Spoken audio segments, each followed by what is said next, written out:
Bismillahirrahmanirrahim. Assalamualaikum warahmatullahi wabarakatuh. Puji syukur kita panjatkan kehadirat Allah Subhanahu wa Ta'ala karena berkat rahmat dan kasih sayangnya sehingga kita dipertemukan kembali dalam pembelajaran kali ini. Apa kabar? Ibu berharap kalian semua dalam keadaan baik dan sehat. Anak-anak, kali ini kita masuk pembelajaran tema 2 dengan judul Persatuan dalam Perbedaan, subtema 2 bekerja sama mencapai tujuan dan pembelajaran ketiga. Adapun tujuan pembelajaran yang pertama, setelah melakukan pengamatan dan membaca teks, siswa mampu mengidentifikasi cara hewan menyesuaikan diri dengan lingkungannya.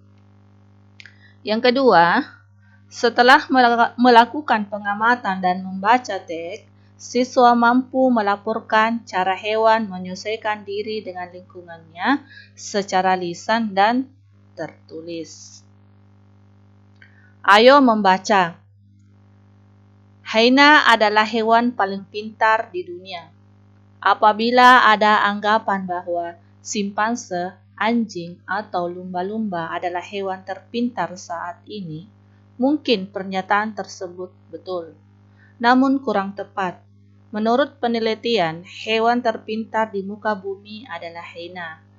Dr. Sarah Benson Amram dari University of St. Andrews mengatakan bahwa hyena adalah hewan terpintar karena binatang tersebut dapat mengatasi masalah secara naluri dan juga dapat berhitung.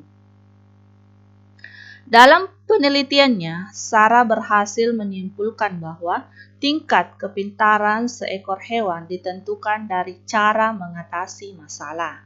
Hyena mempunyai strata sosial lebih tinggi dari jenis lainnya dan dapat mempertahankan wilayahnya dengan cara memanggil rekan mereka. Hyena akan mengusir hewan lain yang masuk ke wilayahnya dengan cara bergerombol. Hewan ini dapat menghitung jumlah penyusup di wilayahnya dan memperkirakan berapa rekan yang harus hadir untuk mengusirnya. Hyena mempelajari cara untuk mengatasi masalah dari kesalahan dan percobaan. Hal ini seperti yang dilakukan manusia ketika menghadapi masalah. Ungkap Sarah seperti yang dikutip Telegraph. Dia juga menjelaskan bahwa walaupun banyak hewan lain yang melakukan metode seperti yang dilakukan hyena, namun hewan ini lebih cepat dalam melakukannya. Hyena lebih kreatif daripada hewan lain, lanjut Sarah. Mungkin di kemudian hari, karena dikatakan lebih pintar, maka NASA dapat menggunakan hyena sebagai penelitian keluar angkasa. Selama ini, NASA hanya menggunakan simpanse dan beberapa hewan kecil lainnya untuk hal tersebut. Nah, sekarang ini adalah tugas pertama. Bagaimana cara hyena mempertahankan diri dan wilayahnya? Apa perbedaan hyena dan hewan lainnya dalam mengatasi masalah? Tulis kesimpulanmu tentang bacaan tersebut. Ini tugas yang pertama. Kamu sudah mengetahui bagaimana hyena mempertahankan diri. Sekarang kita akan mencari tahu bagaimana cara hewan lain beradaptasi. Masih ingat beradaptasi adalah cara hewan menyesuaikan dirinya dengan lingkungannya. Perhatikan gambar dan bacaan teks.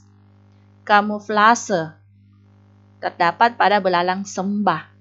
Hewan ini menyesuaikan diri dengan kondisi tempat yang sesuai dengan tubuhnya. Perhatikan, hewan ini menyesuaikan diri sesuai dengan kondisi tempat yang sesuai dengan tubuhnya.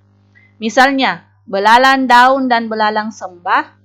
Belalang sering hinggap pada daun untuk menyesuaikan warna dan bentuk tubuhnya. Itu namanya kamuflase.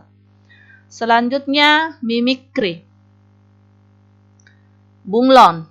Bunglon menyesuaikan diri dengan mengubah warna kulitnya. sesuai dengan tempatnya berada. Misalnya, ketika bunglon berada di batang kayu, warna kulitnya berubah dari hijau menjadi kecoklatan dan kehitaman atau sebaliknya. Perubahan warna ini membuat bunglon mampu membaur dengan lingkungannya. Autotomi, melepas bagian tubuh, seperti cecak, tikus juga autotomi. Untuk melindungi dirinya, cecak dan kadal melepaskan ekornya. Cara ini disebut autotomi. Ekor yang telah putus akan tumbuh lagi seperti semula. Selanjutnya, menggulungkan diri. Contoh hewan yang menggulungkan diri adalah terenggiling. Terenggiling melakukan penyesuaian diri dengan menggulungkan tubuhnya membentuk spiral. Ini ya, seperti ini. Cara ini dilakukan untuk melindungi diri dari serangan musuh.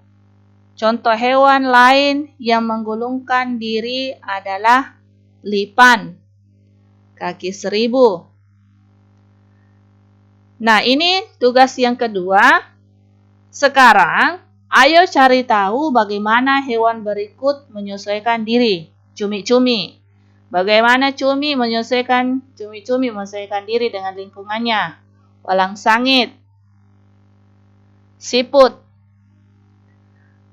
Nah, tugas ini bisa kalian mencari di YouTube atau di Google. Bisa juga kalian cari di buku, ya. Selanjutnya tugas ketiga, tulis kesimpulanmu. Jadi ini kalian tulis semua kesimpulanmu tentang cara hewan beradaptasi pada diagram berikut. Tadi bagaimana cara siput beradaptasi dengan lingkungannya, cecak, terenggiling, walang sangit, cumi-cumi, dan belalang. Ibu ingatkan kembali, kalau tugas seperti diagram berikut ini harus digambar sesuai dengan diagram. Nah, ini adalah tugas yang ketiga. Seperti biasanya, kalian tulis di kertas. Kalau ada diagram, kalian gambar diagramnya. Terus kalian kumpul mulai pukul 8 sampai dengan pukul 12. Dan Ibu ucapkan juga terima kasih kepada seluruh siswa yang secara disiplin mengumpul tugasnya. Demikianlah pembelajaran kali ini. Dengan ucapan Assalamualaikum warahmatullahi wabarakatuh dan tetap semangat.